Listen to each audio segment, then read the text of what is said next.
최대한 한번 짧게 핵심적인 메시지를 여러분과 좀 나누도록 할 건데, 여러분 오늘 그 라도나 목사님 메시지 들으면서 여러분 깨달은 바가 있지 않나요? 그러니까 우리가 이 복음을 받으면 가장 중요한 게 뭐냐 하면, 이 복음을 이론적으로 누구한테 가르치는 게 중요한 것이 아니고 내가 그 복음대로 의식하고 믿고 사는 게 중요하거든요. 그러니까 우리 선교사님이나 사역자들 항상 느끼는 거지만, 내가 사역을 많이 하고 열심히 하고 최대한 애쓰는 것보다 더 중요한 것은 뭐냐 하면, 나와 우리 가정과 우리 자녀와 나와 함께하고 있는 사람이 이 말씀대로 살아가는 삶. 그래서 진짜 남는 게 뭐냐 하면 돈도 아니고 건물도 아니고 시간도 아니에요. 영혼이 남습니다. 근데 그 중에 가장 내가 많이 만날 수 있고 제자 삼을 수 있는 1호가 누구냐면 가족이에요. 그래서 라도나 목사님의 아버지 테일러 오스본, 데이지 오스본 목사님, 라도나 목사님의 아들 타미 오델부터 시작해서 손주, 그 다음에 외손주, 정손주까지 해가지고 이들이 하나님을 사랑하고 영혼의 복음을 증거하는 일들을 살아가는 게, 이게 뭐다? 그 자체가 복음의 결과다. 아멘.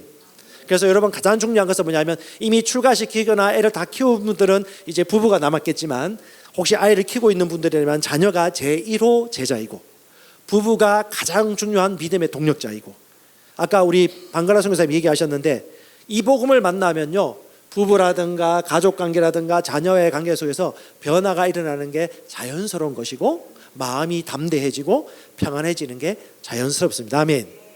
우리 최순영 목사님도 그렇고 김준호 목사님도 마찬가지고, 우리가 일주일에 한 번씩 꼭 이렇게 미팅을 하면서 항상 현장을 보고하면서 느끼는 게 뭐냐, 이 복음을 대한민국 사람들은 최대한 스튜던트가 된다는 거야. 배우면 또 배우려고 하고, 배우려면 더 깊은 지식, 더 깊은 지혜로 간다고 하는데, 진짜 그게 아니다. 아까처럼 이 세가족반 복음 메시지 하나면 된다. 중요한 건 뭐다? 이 복음을 전하여서 그들이 구원받고 구출되어져서 함께 삶이 되어져 가는 거, 그가 또 다른 사람 전하는 거. 그래서 여러분 아시겠지만, 지혜와 계시는 계속해서 자라가긴 자라가지만 더 중요한 것은 뭐냐 하면, 이걸 내가 다른 사람과 수평적으로 나누는 삶의 실제가 더 중요하고, 그걸 나누는 가장 첫 번째가 가장 가까운 데는 가족이고, 그래서 내가 사역을 하고 있지만 결국은 뭐다? 내 자녀와 나와 우리 가정의 모임이 중요하다. 그래서 저는 우리 선교사님들이나 우리 여기 오신 우리 성도들을, 우리 청년들에게도 얘기하고 싶은 거는, 가족 모임은 일주일에 한 번은 가져라. 그리고 거기서 LTG를 하든 말씀의 실제를 하든 나누면서 서로 기도 제목도 하고 나눔의 시간을 가졌으면 좋겠고, 저는 그나마 좀 감사한 게, 저희는 홈스쿨링을 했어요.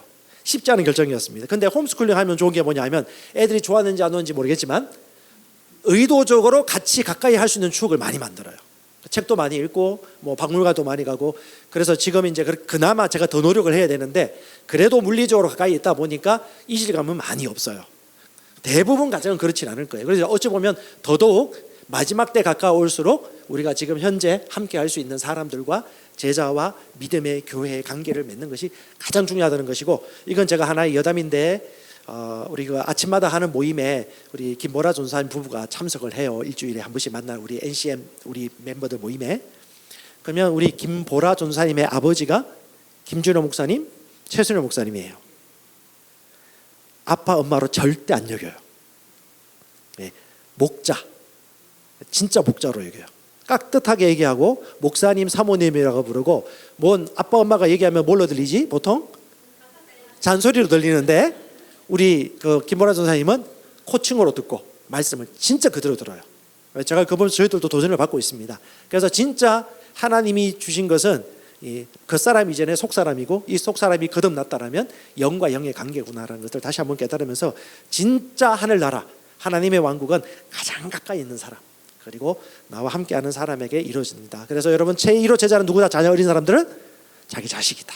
예, 거기 투자하세요. 회사도 있겠지만 자기 자녀에게 투자하면 마지막에 사역은 열심히 했는데 아무것도 안 남으면 그만큼 허무한 것이 없습니다. 예, 이것이 바로 이 복음의 실제, 새로운 피조물의 복음의 메시지다. 그래서 우리 방글라데시 선교사님의 아들인데 상혁 형제라고 있어요. 이 상혁 형제가 결혼하고 그걸 원하고 있어요. 믿음대로 될지어다. 하면 된다. 예, 그것도 가져올 거예요. 우리 안 변할 것 같은 남편 우리 변장로님이, 아니 전도지를 들고 왔는데 왜 잔소리를 하셨어요? 그런 분이 변하셨잖아요. 그럼 뭐 부족한 게 없는 거지. 뭐 말씀은 뭐 부족할 게 못할 게 뭐가 있겠습니까? 아멘. 자, 다시 한번 이제 본질을 얘기하도록 하겠습니다. 지금으로부터 100년 전에 앨런 선교사님은 똑같은 고민을 했습니다. 그리고 현장에 있었어요. 그리고 40년 동안 선교지 현장의 고민들을 직접 자기도 경험했고 그 현장을 보면서 40년 동안 성령 인도 받으면서 적었던 책이 바울의 선교, 우리의 선교인데 그걸 제가 어제 이어서 오늘 두 번째로 여러분과 나눌 텐데 방법으로 받지 마세요. 정죄받을 필요도 없고 비교할 필요도 없습니다. 각자 상황은 다 달라요. 원리를 보세요. 그리고 그 원리를 향해서 우리는 그냥 걸어가고 있는 것이고 그 원리를 향해서 어떻게 우리가 걸어가야 될지 스스로 인도받으시면 되고 이렇게 하라는 얘기가 절대 아니에요. 사람마다 다 상황마다 다 다른데 중요한 건 저도 마찬가지고 여러분도 마찬가지고 NCM도 마찬가지고 이런 성경적인 방향으로 우리는 계속해서 발전하고 있고 성장할 것이다. 그래서 끊임없이 우리는 전진할 겁니다. 아멘. 더 성경적인 모습으로 더 성경적인 사역과 선교 사역으로. 자, 오늘은 주제가 복음 메시지의 핵심이 무엇인가입니다. 자, 바울의 성경을 보면요, 사도행전의 비시디아, 루스드라, 아데네스의 강연이나 기타 메시지를 요약해 가지고 정리를 해보니까 바울 메시지는 4가지 특징이 있더라. 말씀을 나눌 때 첫 번째, 사람들이 있는 상황에 대해서 이해를 했고 공감을 하고 격려하고 인정했더라. 그냥 닥치고 믿어 이게 아니었어요. 그들의 상황을 이해하고 그들에게 상황을 인정을 해주면서 격려하고 관계심을 맺었습니다. 두 번째, 현재 문제를 겪고 있는 것에 대해서 솔직하게 나누고 심지어 그 사람이 마음이 불편하거나 싫어할 수 있음에도 불구하고 진리라면은 바울은 단도직입적으로 주장했습니다. 오늘날은요, 눈치 너무 많이 봐요. 눈치 보다가 시간 다가. 그런데 바울은 그렇지 않았다는 거. 심지어 어제 여러분 봤지만 그 마술이 많고요, 원형 경기장이 있고요, 우상이 팽배한 거 잡히면 죽어요. 그런데도 불구하고 진리라면 단도직입적으로 얘기했다는 거. 세 번째, 자기들보다 못할 수도 있고 잘할 수도 있고 신분이 낮을 수도 있지만 존중하는 태도를 유지하며 관계 맺었고, 네 번째, 오늘 내가 전하는 메시지에 대해서 뭐 했다? 확고한 믿음이 있었다. 그러니까 자기가 먼저 믿었어요. 내가 오늘 전하면 이 복음은 반드시 이 사람에게 구원받는다라는 신념과 이것에 이들의 필요를 채워줄 수 있다는 확신을 가지고 복음을 전했습니다. 그런데 여러분 아시겠지만 유대인들은 회당이 있었어요. 회당에 있는 사람들은 한 번 안 변합니다. 자, 개구리가 가마솥에 있을 때 왜 죽죠? 떳떳해서? 못 느껴서. 그러니까 급격한 변화를 하면 죽을 수 있어요. 예를 들면 아랍 지역이라든가 이런 데가 공산주의 지역은 급격하게 전하면 죽을 수도 있어. 그런데 지혜롭게 하면 변화돼요. 공산주의 원리이기도 한데 넌지시하면 다 돌아와. 그래서 회당에 있거나 유대인들 같은 경우는 그런 방식으로 인내하고 기다렸고요. 대신 이방인들을 향해서는 단도직입적으로 뭘 했느냐? 우상을 섬기고 뭐 칼로 자기 살도 찢고 막 뭐 살도 토막냈다고 그랬잖아요. 그들에게 반드시 얘기했어. 우상을 버려라. 그렇지 않으면 너희들은 하나님을 믿으면 구원받겠지만 우상을 믿으면 지옥 간다. 우리는 이게 복음이 아니라고 얘기하는데 이분들에게는 확실하게 복음의 메시지가 필요했다. 그래서 사도 바울은 천국과 지옥에 대해서 얘기했고 예수를 믿는 구원에 대해서 정확하게 얘기했다는 것이 연구를 해보니까 사도 바울 서신에 나와 있고, 그리고 여러분 아시겠지만 이방 종교가 많을수록 어떤 역사가 나타나야 되죠? 축사와 귀신 떠나가는 게 반드시 있습니다. 이건 반드시 해야 돼요. 왜? 이방과 우상 숭배가 많을수록. 왜? 그것이 하나님이 권세가 있다는 것을 나타내는 통로이기 때문에 반드시 필요하고요. 아까 우리 선교사님이 11조 얘기하셨는데 제가 알고 있는 지역교회 목회자, 한국에 있는 목회자들이나 선교사님들 중에 재정설교 제대로 하시는 분 많이 없어요. 왜 안 할까요? 눈치 보여가지고. 그리고 왠지 자기가 이런 얘기하면 자기는 돈을 밝히는 사람으로 오해받을까 봐. 그것 때문에 어떻게 되냐, 결과가 자신도 가난해지고 성도들도 가난해지고 하나님 나라 원리를 알지는 못해요. 똑같습니다. 복음이 정확한 진리가 필요하다면 정확하게 전해서, 한국도 마찬가지입니다. 재정설교가 되어지고 형통과 부유에 대해서 얘기를 해주면 그분들은 잡아먹어요. 그리고 정확하게 그들도 부유해지고 정확하게 더 많이 심고 살아갈 수가 있습니다. 이런 부분에 있어서는 우리 바울이 우리에게 좋은 모델이 되는 것 같습니다. 그런데 많은 분들이 유혹을 당해요. 어떤 거?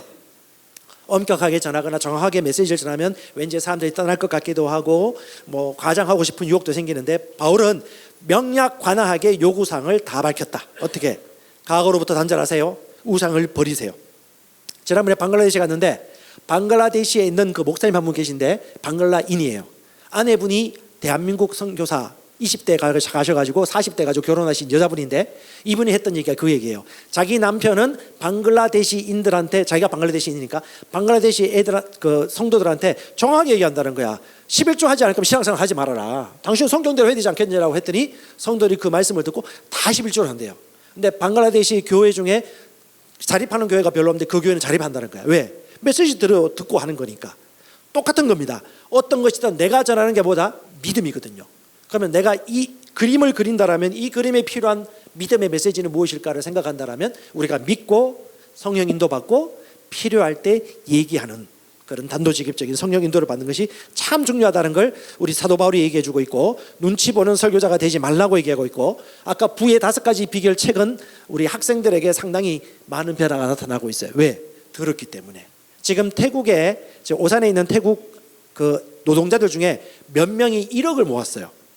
왜 모았느냐 하면 5가지 부의 비결을 가르쳐 주고 적용을 하게 만든 거야. 그래서 몇 년 동안 일하면서 이 대한민국 사람도 쉽지 않은데, 그렇죠? 이들이 1억 이상을 모아가지고 이 복음도 알고 재정적인 증가도 이루면서 우리 태국 그 교회 같은 경우는 벌써 몇 년 됐어요. 그 컨퍼런스, 태국에서 하는 컨퍼런스라든가 김준호 목사님 갈 때라든가 저희가 갈 때 다 태국 오산교회에서 그들이 자기 나라 선교하러 간다고 그분들이 다 숙식비하고 다 헌금을 해주셨어요. 그러니까 뭐냐면 심는 법을 알았고 거두는 법을 이분들이 다른 나라 땅에 와서 돈을 벌면서 배운 것이죠. 뭐 때문에? 말씀을 들었기 때문에. 그래서 누군가가 전했고 누군가가 들었다. 그래서 중요한 건 뭐냐 하면 결국은 미끼를 주는 대로 그 물고기에 모여온다는 거. 우리가 송사리 먹는 미끼를 하면 송사리 올 거고요. 큰 좋은 물고기 뭡니까 모르겠지만 그 좋은 물고기가 좋아하는 미끼를 주면 그런 물고기가 오는데, 유는 유를 낳거든요. 진짜는 진짜를 알거든요. 그래서 정확한 메시지, 말씀대로 말하고 있는 메시지를 있는 그대로 전하는 삶을 우리 선교사님들이 살았고, 그렇게 바울이 전했고요. 그 다음에 요거는 여러분 목회하시거나 선교지의 현장에 있는 분들 느끼실 겁니다. 정확하게 말합니다. 내가 이 사람을 너무 아껴가지고 너무 사랑해, 긍휼을 너무 베풀고 너무 사랑하고 긍휼히 여기는 마음이 많아, 그러면 제자가 안 될 확률이 아주 높습니다. 왜냐하면 이성을 뛰어넘어가지고 지나친 애정은 과잉사랑으로 절대 그가 제자가 될 수 없습니다. 그 이상을 요구하지. 그래서 저는 우리 사도 바울도 얘기했겠지만 애정이 망칠 수 있다. 애정 넘어 있는 영적인 사랑과 존경과 존중, 그리고 말씀을 나누는 관계가 진짜 중요하다는 걸 같이 나누고 싶고요. 그 다음에 어떤 메시지를 나누느냐, 가장 중요한 것은 회개와 믿음을 빠지지 않고 전했습니다. 회개하라, 예수에 대한 믿음을 가져라. 요 2가지는 사도 바울이 가는 곳들마다 항상 십자가와 부활과 함께 회개와 믿음을 가르쳤고, 그 다음에 기초교리가 몇 개죠? 6가지죠. 그 가운데 침례, 안수, 심판 일어날 것에 대해서, 부활할 것에 대해서 확실하게 그의 메시지와 훈련 가운데 말씀을 통해서 가르쳤다는 거. 더 중요한 게 뭐냐, 이걸 경험하도록 어떻게 회개해야 되고요, 믿고요, 침례도 받아보고요, 안수하는 것도 봐야 돼요. 저는 장로교에서 자랐기 때문에 침례하고 안수는 거의 도외시했습니다. 왜? 가르쳐주는 분이 없었어요. 신학교에서 그걸 중요하게 여기지 않았어. 그런데 성경에는 다 했습니다. 사도 바울도 예수님 그 제자들도 다 했기 때문에 침례 가르치고 안수 가르치고 심판과 부활이 있다는 거 가르치고 적용할 수 있도록 하는 것이 가장 중요한데, 다시 얘기하지만 잠재의식까지 이것이 진짜 진리고 예수님이 가르쳐주신 복음이다라는 확신이 있다면 이걸 나누기 시작합니다. 물론 특수사항이 있습니다. 뭐 공산주의 국가라든가 아랍 국가 같은 지혜롭게 해야 되겠지만 기본은 이런 부분들이었다. 그리고 정확하게 다시 한번 얘기한다면 세가족반 안에 모든 게 있다. 세가족반은 복음이다. 그래서 이 복음을 듣고 이 복음만을 번역해가지고 나누는 것만 해도 지금 캄보디아라든가 태국 같은 경우는 번식과 배가가 되고 있다. 그리고 양육반을 왜 만들어졌죠? 최순일 목사님이 우리나라의 성도들 중에 정신병이 있거나 귀신이 있거나 좀 이게 혼란스러운 분들을 위해서 만든 게 양육반이에요. 그래서 양육반은 전통과 오랫동안 신앙생활을 하신 분들에게 좀 더 효과적이고, 기존에 아무 말씀도 모르거나 처음 이 복음을 받아들인 사람들은 세가족반 하나를 하고 그다음 뭐가 중요하냐, 다음 단계로 가기보다는 티처로, 스튜던트로 배움의 더 깊은 단계로 가는 그 모드가 아니고, 핵심은 뭐냐 하면 이 복음을 바로 전해서 제자를 만들고 가르치는 현장을, 복음을 나누는 현장을, 침례 베푸는 현장을 바로 만들어 가지고, 사도 바울이 처음부터 복음 전했던 게 좋은 학생을 만들고 좋은 한 자리에서 크게 만드는 게 아니고 뭐였다? 거점을 만들어서 빨리 확산되어지고 제자를 만드는 것이 핵심 메시지였다라는 것들을 우리가 성경의 본론이라고 생각하시고 초점을 항상 그렇게 둔다라면 우리는 바울처럼 살지 않을까, 그런 메시지를 좀 나누고 싶습니다. 그래서 바울은요, 배척받을 가능성이 항상 있었습니다. 언제든지. 왜? 바른 소리도 했으니까. 그리고 신기한 것은 자신의 가르침에 몇 번 권유를 했음에도 따르지 않으면 그 따르지 않는 사람들을 여러 해 동안 지도하는 식으로 일하지는 않았다. 끝까지 붙들지는 않았다. 몇 번 하고 아니면 다른 데로 옮겼고 초점을 옮겼다는 것이고요. 일단 청중을 어느 지점까지 데리고 간 다음에는 뭘 선택하도록 기회를 주었다. 그 다음에 자신의 가르침을 따라 행하기를 거부하는 자들을 가르치는 것을 거부하는 것은 바울의 복음 제시의 필수적인 부분이에요. 그래서 먼지 발을 떨어뜨리고 다른 데로 갔다는 것, 바울이 예수님 따라 똑같이 그대로 했다는 걸 볼 때 여러분 아시겠지만 자녀가 어리거나 정착해야 되는 부분은 어쩔 수 없는 부분들이지만 만약에 내가 바울처럼 선교자적인 삶을 산다면 제가 볼 때는 좀 더 사도적인 마인드를 가지고 장기적인 관점으로 제자를 만드는 데 초점을 맞춘다면 저희 우리 대사들 교회도 마찬가지고 NCM도 마찬가지고 그런 분들이 가지고 있는 그 흐름도 우리는 충분히 이해하거든요. 사도적인 삶을 살거나 그렇게 걸어간다면 좀 격려를 해주고 싶고 진짜 그 길이 맞다고 얘기해주고 싶고 포기하지 않고 계속해서 흘러갔으면 좋겠다. 왜? 지금 20년 30년 동안 저도 제 친구 주변 선교사님들 다 봤는데 한 곳에서 오랫동안 그냥 땅을 묻으려고 그래요. 근데 보면 항상 엉덩이 무거운 목회자가 되지 복음 전파의 선교사는 되게 어렵습니다. 그런데 그 본질과 본론을 가지고 한다면 하나님이 계속해서 새로운 곳에 예비된 영혼들이 있을 것이고 새로운 문을 열어주실 것이라고 저도 믿습니다. 제 얘기가 아니고 사도 바울의 실상이고 이걸 40년 동안 연구했던 앨런 목사님의 메시지이기도 하고 저는 성령께서 이번에 이 책을 여러분과 나누는 것은 너무 실제적이에요. 저도 예전에 이 책을 우리 JM에서 숙제로 했다고 해요. 근데 어려워요. 이 책만 보면. 제가 PPT 다 했잖아요. 좀 수고한 만큼 더 좀 감사합니다. 들어주셔서. 정리하겠습니다. 회개, 믿음, 기초신앙과 교리를 단도직입적으로 단순하게 바울은 전파했다. 단순하게 복잡하게 안 했습니다. 현지인들을 존중하는 태도를 유지했다. 기초교리 메시지, 회개, 믿음, 침례, 성찬, 안수를 가르치고 실제 보여주고 경험하게 했다. 전도 그냥 하라면 합니까? 안 해요. 나도 안 해. 근데 데리고 나가서 내가 하는 거 봐 보여주고 하면 용기가 생깁니다. 그렇게 해서 침례도 내가 하는 방법 직접 보여주고요. 성찬도 모여서 하는 걸 보여줘서 하게끔 하는 거죠. 쉽습니다. 그냥 경험하면 됩니다. 마지막 일정 과정을 거친 이후에는 반드시 그들에게 yes or no 선택을 요구했다. 자, 빨리 가고 있습니다. 자, 그러면 무엇을 가르치고 어떻게 리드를 세웠을까? 자, 선교지에 있는 분들 다 고민이잖아요. 어떻게 리드를 세울까? 바울은 어떻게 했을까? 자, 한번 살펴보겠습니다. 바울은요, 개개인의 구원과 회심보다도 더 큰 목표를 가지고 있었어요. 오늘 여러분 라도나 목사님이나 김준호 목사님 보면서 뭘 느낍니까?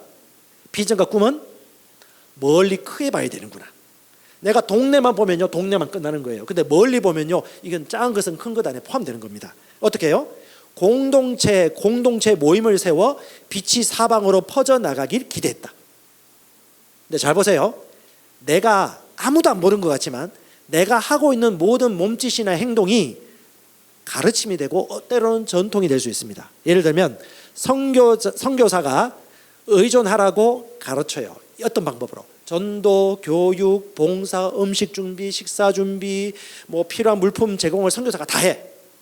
근데 처음에 한 게 계속 그렇게 해. 그럼 어떻게 해요? 수동적으로 그 동네에 있는 모든 회심자들은 그냥 보고 배워요. 아, 그건 선교사님이 다 하는 거구나. 우리는 성림 받는 거구나. 그리고 선교사님의 권위와 지도 없이는 우리는 저분처럼 아무것도 할 수 없다라는 전통이 선교지에서 재빨리 자리 잡습니다. 이게 우리 앨런 선교사님이 수많은 선교지 가면서 경험하고 보고 관찰한 거예요. 그 다음 모든 권한이 시간이 지나도 선교사에게 집중되고 모든 결정을 선교사님이 다 해. 시간이 지나도. 그럼 어떻게 해요? 성도들의 힘이 점점점 약해집니다. 신기하게. 그리고 아무 일도 하지 않는 무능한 현지인들이 되고 그 다음에 해가 갈수록 선교사님도 이 존재를 믿지 못하는 존재가 돼요. 근데 원인은 누가 제공했나? 선교사님이 제공한 겁니다. 근데 자기는 몰라. 이게 어디서 나오죠? 과잉 보호하는 부모에게 나옵니다. 자기 자녀를 아무것도 안 시키면 뭐예요? 아무것도 못해요. 은행 업무도 못 봐. 지하철 기차 타고 어디 가지도 못해.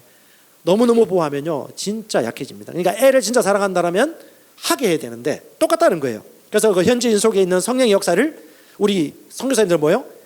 그들 안에 역사하는 성령의 역사를 우리가 신뢰하는 마음이 있어야 되고 그들이 잠재력과 능력을 발휘하도록 세워가는 태도, 선교사가 하던 모든 일들을 그들이 할 수 있도록 미리 보고 지혜롭게 훈련시키는 일. 사도 바울은 철저하게 이렇게 하고 떠나갈 준비를 했다는 것이고, 그 다음에 잘 살펴보니까 왜 그러면 기존에 우리 서양 선교사님들이 보냈던 중국이라든가 다른 나라 현지인들이 안 세워지느냐 살펴보니까 소위 선교사님을 파송한 선교본부 있죠, 총회, 이런 데서 독립이 되지 않는 거예요, 현지 교회가.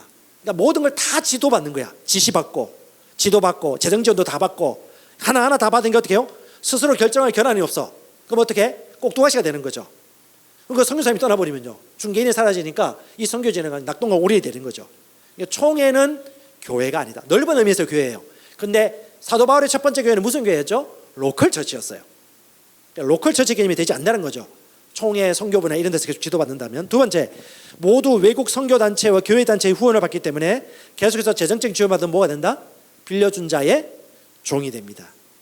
자, 시댁 식구로부터 계속 지원을 받아요. 그럼 며느리도 어떻게 해야 돼요? 시댁 식구 종이 돼야 됩니다. 우리 결혼하신 며느리 되신 분들 잘 보세요. 마찬가지입니다. 친정으로부터 돈을 계속 받아. 그러면 친정 부모님 말 들어야 돼요. 왜? 자기가 돈을 받았으니까.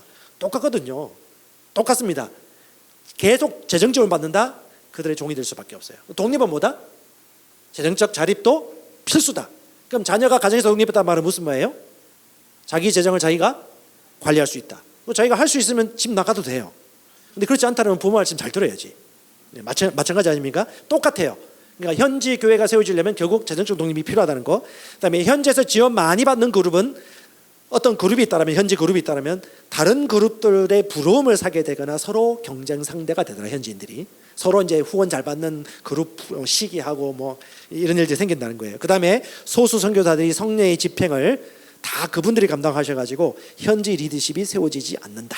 그래서 사도 바울은 짧은 기간 무엇을 가르쳤느냐? 성찬을 가르쳐서 하게 했고, 부활을 말씀을 가르쳐서 가르쳤고, 하나님, 예수님, 성령님 가르치는데 뭘로 했다? 성경 교재를 가지고. 아까 이제 선교사님 1태지도 얘기하셨는데 책은 도움이 돼요. 근데 궁극적으로는 뭘 해야 된다? 성경을 같이 읽거나 성경 주제를 가지고 성경에서 답을 얻는 실제 모습을 살아가야 되는 겁니다. 그럼 어떻게 해요? 하나님의 접붙임 받는 것이죠. 어떤 단체보다도. 그래서 이것이 참 중요하다. 사도 바울은 말씀으로 가르쳤다. 그래서 교회 모임은 서로 가르침을 주고받기 위한 집회였고, 책을 읽다가 그리스도를 가르치는 듯한 단락, 자신의 삶에 적용할 만한 권면 혹은 이생이나 내세에 대한 소망을 품게 하는 약속을 발견하면 모든 교인의 유익을 위해 그것을 성경을 읽다가 그 주제가 나오면 설명을 해줬더라. 아까 우리 이창훈 선교사님 얘기해 주셨는데 그 참 좋은 모임이에요. 성경 읽다가 어떤 주제에 대해서 새로운 피조물의 관점을 내나 성경의 관점으로 얘기해 주는 건 성경의 본문을 중심으로 하는 거니까 이 믿음의 근거가 하나님으로부터 나오는 거죠. 아주 중요한 좋은 방법입니다. 자, 정리하겠습니다. 바울은 짧은 기간 무엇을 가르쳤습니까? 단순하게 복음 가르쳤고, 성찬과 침례 가르쳤고, 죽음과 부활에 대한 전통을 가르쳤고, 성경, 그 당시는 구약이었죠. 지금 우리 신약 다 포함됩니다. 그리고 가장 중요한 거, 결국은 잃어버린 영혼들을 구원하는 전도. 이거 없으면 제자도 안 만들어진다. 그래서 영혼 구원은 끊임없이 매 순간마다 할 수 있도록 계속해서 모범을 보여주었습니다. 우리 교회에서도 전도 훈련 하는데 전도 하고 싶은 사람 있습니까?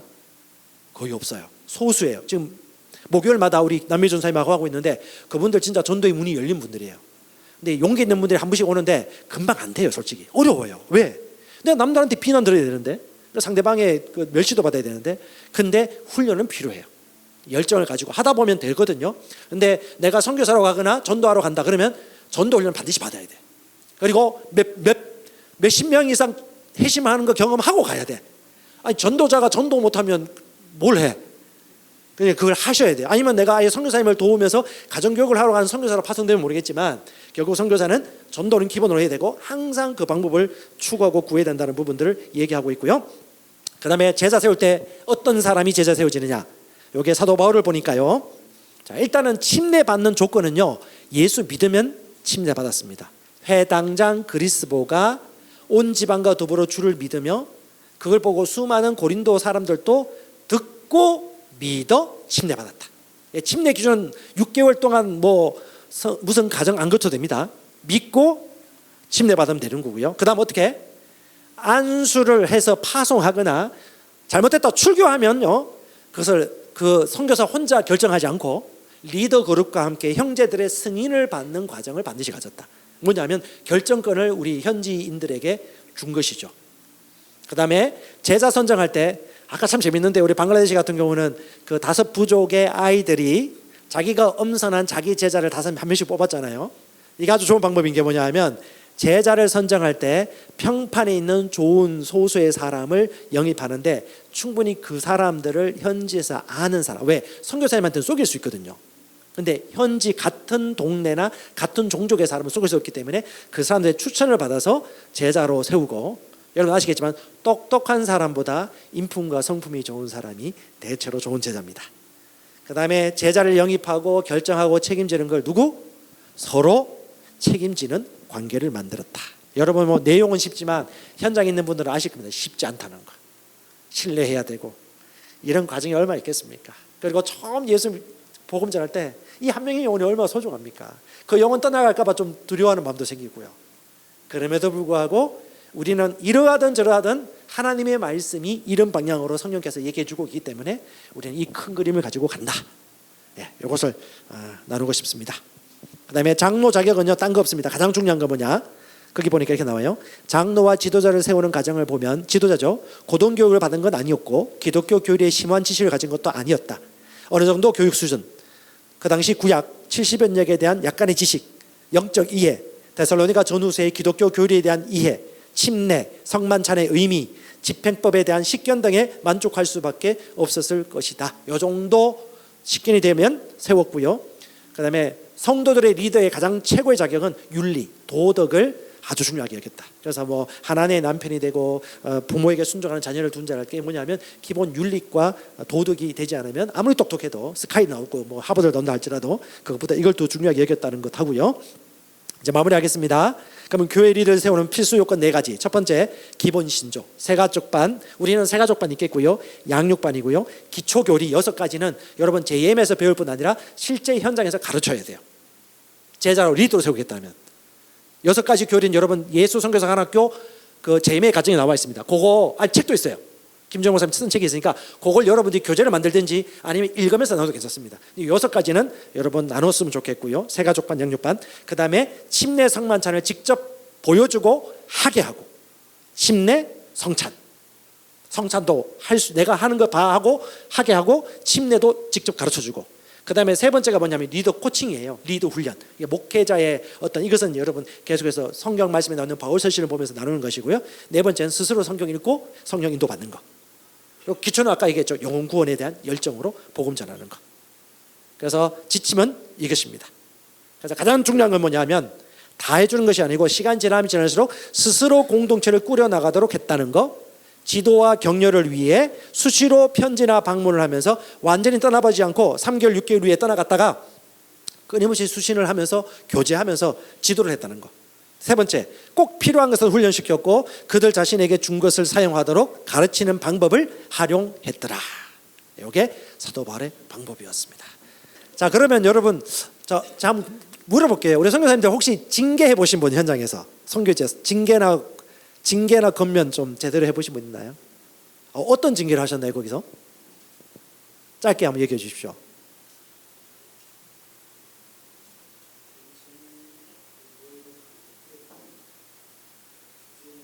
네네네. 예. 경고한 대로 그것에 대해서 정확히 제명하거나 이렇게 했다. 모르겠습니다. 제가 선교지는 잘 모르겠는데 한국 같은 경우는 잘 못해요, 솔직히. 이 한국 문화가 정문화가 있어.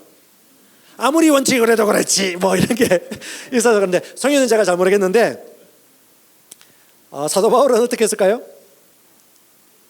예, 기준을 정하고 그 기준대로 정확하게 했습니다. 왜? 이게 내 사역이 아니기 때문에. 자, 제가 이건 좀 빨리 넘어갈게요. 첫 번째, 그들은 더 이상 바울에게 의존하지 않았으나 완전히 독립한 것은 아니었다. 바울은 생각보다 자기 권위를 주장해요. 바울 서신 보면 주께서 주신 권세는 너희를 무너뜨리려고 한 것이 아니요 세우려고 주신 것이니 내가 이에 대하여 지나치게 자랑해도 부끄럽지 않는다. 그러니까 내가 만약에 사도적 사역을 하고 있고 어떤 공동체를 내가 먼저 세웠고 누가에게 맡기고 왔어요. 그럼 그 다음 와서 내가 어느 정도의 권위는 가지고 있다. 너희에게 지도할 수 있는 권한은 가지고 있다고 사도 바울처럼 얘기할 수 있고요. 그 다음에 11장 16절에 논쟁하려는 생각을 가지고 있을지라도 우리에게 하나님의 모든 교회에 이런 관례가 없다. 스탑! 그 말 하지 마. 너 그 말은 내가 안 받아들일 거야. 난 그 정도 권위를 가지고 있어 라고 어느 정도 영적 권위를 행사했다는 거, 사도 바울이. 예. 그리고 주로 건면했다는 건 다른 게 아니에요. 여러분 고린도 교회가 문제가 많았잖아요. 음행하는 거.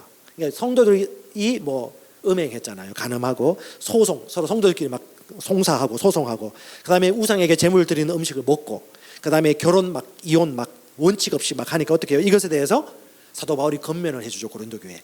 그러니까 실제적인 얘기에 대해서 건면을 해줬습니다. 왜? 사도적 직분을 감당했으니까. 그 다음에 가능한 한 법을 얘기하지 않았어요. 법대로 해 이렇게 안 했어요. 사도 바울은 최대한 법을 얘기하지 않고 어떻게 해요? 언급도 안 해요, 법에 대해서. 왜? 법은 세상 방법이다. 절대 법은 하지 말고 어떻게 해? 스스로 성령의 인도를 받고 여러분 양심에 호소합니다 내용이 진짜 많이 나와요. 그러니까 법대로 절대 가지 마라. 교회는 그게 아니다. 그래서 성령 저버리지 마세요. 하지만 당신의 양심과 규칙에 따라 절교시키기도 하고 쫓아내기도 합니다. 일하게 시켜도 먹지도 말아라. 이거 뭐 계속해서 대항하는 사람이 있어서 쫓아냈겠죠. 그러니까 철저한 원칙을 가지고 있었지만 법에 따라 하지 않고 어떻게 해요? 각 사람의 양심, 성령의 인도에 따라 하도록 했다는 거. 제가 지난번 그 태국 선교지에 갔는데 태국은 참 모르겠어요. 그 성도들 안에 그 문화가 형성이 됐더라고요. 자기들끼리 어떤 리더십 문화가 있으면서도 철저하게 존중하면서 그 성도들끼리 전도 모임이라든가 그 각 지역직마다 다니면서 사역하고 하는 게 질서가 너무 잡혀가지고 저도 솔직히 조금 놀랐습니다. 김민성 선교사는 자기도 지금 신기하다고 그래요. 혼자 보기 아깝다고 그러는데 저도 혼자 보기 아까운데 그것도 단체로 갈 수 없는 곳이야. 한번 옛날 나도 말로 표현을 못하겠어요. 우리 아내하고 저하고 너무 감사했던 게 치앙라이 2년 전에 갔었는데 웬만하면 다 갔거든요. 신기해요. 성령님이 역사하는 거 보니까 너무 신기하더라고. 근데 참 특징이 있어요. 다 순전하게 하나님의 음성과 인도를 따라 살려고 겸손하게 자기 아젠다 내려놓고 순전한 마음으로 다 좋은 성품을 가지고 있더라고요. 예, 그 다음에 다툼과 분별의 문제를 대하는 바울의 태도는요, 아까 얘기했지만 법을 따지기보다 차라리 싸워라, 차라리 가서 말해라, 차라리 괴로워라, 실패 등을 택하겠다고 일부러 마음먹은 것이면 틀림없다. 그러니까 빨리 해결하면 좋은데 생각보다 놔둬요. 그리고 어떻게? 회심자들이 스스로 그 문제를 해결하도록 여러 번 넘어지면서 안전한 길을 찾아가는 것이 더 낫다고 생각했다. 그는 복음을 위한 단 한 번도 자발적 포기를 아무 생각 없이 혹은 언짢게 규칙을 수용해서 겉으로 평안해지는 것보다 더 가치 있게 생각했다. 뭐요? 스스로 조정되고 배울 수 있도록. 이게 어렵잖아요. 자기들끼리 자라갈 수 있도록. 이게 어찌 보면 믿음이 없으면 못할 것 같습니다. 잘 찾아갈 수 있도록. 정리하겠습니다. 그가 간죄를 범했을 경우 징계의 필요성을 언급했고요. 교회가 자기 책임을 깨닫고 스스로 공동체가 책임질 것을 기다리며 끝까지 지켜보았고요. 법을 운운하거나 제정하기보다 개인의 양심, 성령 인도, 불협화음이 생길지라도 공동체가 스스로 일치하고 해결해가는 기회를 바울은 주었다. 자, 이제 마지막 주제입니다. 그럼 어떻게 하면 지속적으로 이런 동일한 메시지와 복음을 가지고 통일성을 유지할 수 있었을까? 네트워크를 유지할 수 있을까? 첫 번째, 다양성을 인정하면서도 통일성을 유지했습니다. 자, 여러분, 예루살렘 교회 하면 무슨 생각이 나나요? 예루살렘 교회, 최초의 교회, 유구한 역사가 있는 교회. 고린도 교회는요? 싸움박자라는 교회, 자유분방한 교회. 그러면 그 예루살렘 교회 성도들이 고린도 교회 보면 어떤 생각이 들까요? 참 질서 없다, 아유 번잡하다, 정신 없네, 그렇게 생각하고, 그러면 고린도 교회가 볼 때 예루살렘 교회는 참 딱딱하고 뭔가 조금 그런 생각이 들겠죠. 그러니까 지역과 교회 구성원마다 모양은 다를 수 있는데 사도 바울은 이걸 억지로 끼워 맞추지는 않았다. 각 사람들의 교회 모양대로 인정을 해줬어요, 넉넉하게. 그래서 그 법과 간섭을 다른데 일부러 의도적으로 이식하기를 거부했고요. 심지어 유대인들이 엄청 핍박하고 죽이려고 했습니다, 사도 바울을. 그럼에도 불구하고 사도 바울은 이방인들이 모인 교회는 이방인들 모양대로, 유대인들이 모인 교회는 유대인들이 모인 교회대로 그들의 다양성을 인정했고요. 그 다음에 위에서 알려주는 체제를 다 따라할 수 있도록 건의 체제를 일부러 만들진 않았어요. 그들의 독립성을 최대한 유지해주고, 그 그 다음에 어떤 문제가 발생하기 전에 그 문제를 사전에 판단하기를 거부했다. 그러니까 법을 최대한 안 만들었어요. 그래서 제가 이걸 보면서 갑자기 우리 교회가 생각나요. 우리 교회는 법을 좀 만들었거든요. 세일 모임과 팀 모임 하다 보면 좀 이상한 일들이 많이 벌어져서 우리가 몇 가지 법을 만들었는데 필요하긴 필요해 여기는. 근데 성경적으로 모르겠죠. 사도 바울은 최소한으로 법을 만들었다는 거, 그리고 성령 인도받고 지도받기를 했다는 거, 그 다음에 유일하게 말씀, 침례, 교리, 이런 동기, 이런 것들은 통일성을 유지하도록 항상 중요시 여겼고요. 그 다음에 지속적으로 의사소통을 했다는 거, 교제하거나 만나거나 이런 걸 했다는 것입니다. 그래서 현장에 많이 떨어져 있다 하더라도 통일되는 한 사람은 지속적으로 그들과 유기적으로 만나면서 끊임없이 교제하면서 흘러 넘어가지 않도록, 사라지지 않도록 그렇게 했고요. 롤란델론 결론은 결국 이겁니다. 그 나라 기독교는 외래 종교로 남아있는가? 진짜 그 나라의 교회인가? 외래 종교로 남아있다면 아직 현지화가 덜 됐기 때문에 뭔가 좀 부족하다는 것이고요. 두 번째, 사역은 여전히 선교사님을 의존하는 상태인가? 지금도 사람과 돈을 보내달라고 계속하는 현지인들인가? 아니면 스스로 자비를 헌금을 하면서 스스로 세워지고 있는 교회인가? 세 번째, 이 지역 저 지역 다 똑같은 모양인가? 아니면 그들 모양대로 인정해주고 있는가? 네 번째, 동정심에 이끌려서 우월한 입장으로 혹은 그들에게 다가가는가? 진짜 귀중한 자녀로만 남지 말고 어떻게? 동일한 형제, 동일한 사도, 동일한 사역자로 여기는가? 그래서 결론은 이겁니다. 결론이 이거예요. 40년 동안 연구하고 최종 결론은 우리 앨런 목사님을 비롯한 우리 서구 선교사님들 얘기입니다.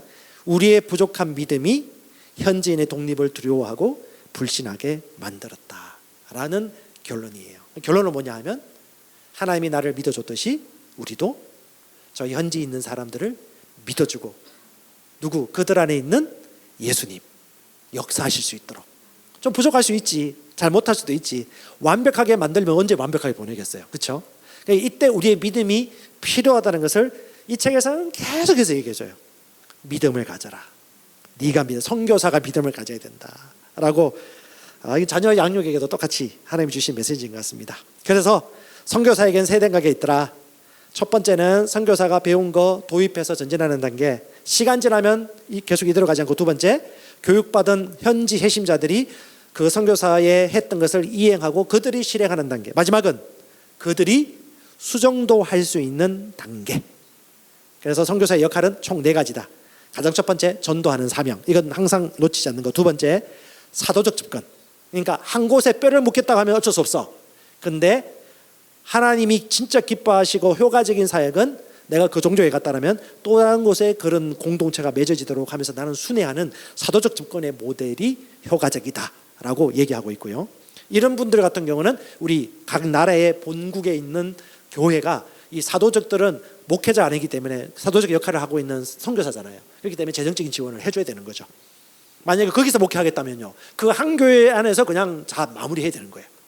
이건 이제 선택입니다. 세 번째는요, 성령을 통한 역사하실 수 있도록 그들 전적으로 신뢰해 주는 것. 성도들을 가리켜서, 현지인들을 가리켜서. 네 번째, 자기의 삶을 통해 성령의 인격과 역사가 드러나기 때문에 성도들은 다 본다. 한국도 뭘 볼까요? 우리 목사, 사모, 자식 다 봅니다. 말은 안 해도 그렇지. 다 봅니다. 현지인들도 다 봅니다. 네, 그래서 갈수록 지금 싸움이 줄어들고 있잖아요. 그러면 현지 제자들이 다 알지. 예. 자, 그래서 여러분 아직에 이제 마무리할 건데요. 교회는 세 가지 되게 크게 있습니다. 하나는 뭐냐면 대형 교회, 대형 할인점, 1,000명 이상 이런 교회. 혹시 해외에서 이런 교회 하고 싶으신 분 하십시오. 예. 그 부르심이 있는 분은 그렇게 하셔야 돼. 두 번째, 커뮤니티 교회, 이 동네 슈퍼 같은 교회, 50명 내지 1,000명 지역 교회, 로컬 처치로 그냥 그 지역에서 그냥 그 뼈를 묻겠다. 그럼 뼈 묻으세요. 그냥 뭐 그렇게 하실 수 있어. 그럼 세 번째는 뭐냐 하면 나는 사도 바울처럼 신약교회 네트워크, 소위 말하는 우리 김민성 목사나 김준호 목사님이나 이런 소그룹 교회 공동체를 곳곳에 리더를 세우면서 그들을 내가 지도해 가면서 소위 말하는 네트워크를 만들어서 2명 내지 4명 내지 혹은 많으면 50명 할 수도 있고요. 이런 교회 네트워크를 할 수 있는 다양한 형태가 있는데, 좀 더 이제 제가 강요한다기보다는 좀 효과적이고 꿈을 꾼다라면 저는 세 번째 그림이, 왜 큰 꿈이잖아요. 하나님이 이거 싫어하겠습니까? 왜 그 큰 꿈을 꿔 이렇게 할까요? 그렇지 않을단 말이지. 그래서 저는 그 꿈을 가지고 우리가 김준호 목사님이 2020년도부터 얘기했던 책도 마찬가지고, 저도 이제 그 담임 목회자로서 보고 있는 책도 마찬가지고, 우리는 특별한 아이젠다 없습니다. 뭐 특별한 뭐 가베 행사를 하고 싶은 마음도 없어요. 그냥 하나님이 진짜 기뻐하시는 선교, 하나님이 기뻐하시는 효과적인 선교 사역과 제자 사역과 셀 사역이 어떻게 하면 만들어질까. 그래서 잘 보니까 지금 김민선 선교사가 하고 있는 그 태국은 이게 너무 성령에서 그냥 주도를 이루고 있단 말이지. 그럼 이런 모델로 가면 너무 좋겠다. 다 환경은 좀 다르겠지만 차용해서 쓸 수 있는 법을 써서 진짜 하나님이 기뻐하시고, 그리고 누가 봐도 성령께서 기뻐하시고 효과적인 사역, 그냥 열심히 하는 것보다도 어떤 사역? 효과적인 사역, 성령이 진짜 기뻐하시는 그 방식의 효과적인 사역이 되도록 하는 것이 맞겠다는 결론이 나는 거예요. 그러니까 그런 얘기를 우리가 나누는 겁니다. 그래서 우리 성도님 오해하지 마시고, 이렇게 안 하면 뭐 잘못됐다 이런 얘기가 아니고, 이런 큰 성경적인 방향이 우리가 추구하는 바이고, 우리도 계속 발전해야 되는 거니까 지속적으로 이렇게 방향으로 나간다고 생각하시면 될 것 같고, 여러분 앞으로 직업 다 사라질 겁니다.